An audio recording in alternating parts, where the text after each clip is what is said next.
What do you think are some of the innovations we're going to see in lubricants coming forward? Yeah.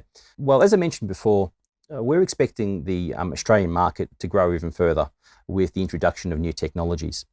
And also, in addition to that, in recent years, we've seen a huge growth in the introduction of hybrid vehicles. Yeah. Okay.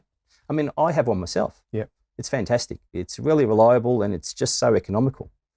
Just about every OEM now has a hybrid in their range. And they're being mandated by some countries. Absolutely. Yeah, that's right. And if they don't have one, they'll be launching one in the near future. You always see a news article about another manufacturer launching a hybrid. They buy each other's products, don't they? They run over them, probably do it with oil, but they do it with cars, don't they? Yeah, absolutely. Yes, that's right. Hybrid vehicles actually, they create their own challenge as far as an engine oil is concerned. Yeah. And it does it in a number of different areas, okay?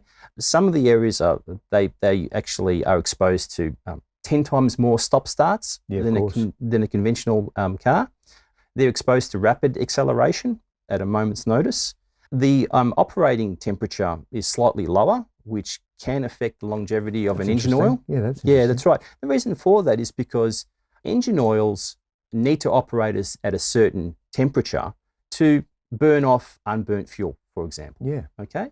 If they don't have an opportunity to do that, then that could actually accelerate certain reactions in the oil, which reduces its life. Yeah, that's interesting to think that a hybrid vehicle doesn't get up to that operating temperature and stay there. If you've got a long drive and you're in the electrical aspect of the car, the petrol aspect drops. That's right. The temperature drops. Yeah, that's right. Yeah. And that probably further plays to that question in regards to Australia is a big country.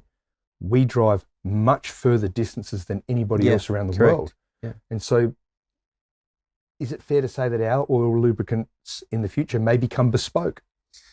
Absolutely. I think it will actually become bespoke at some stage, but already we're seeing certain lubricants being manufactured according to what OEMs are actually mandating. And that will also, I think, at some stage be specific to particular regions.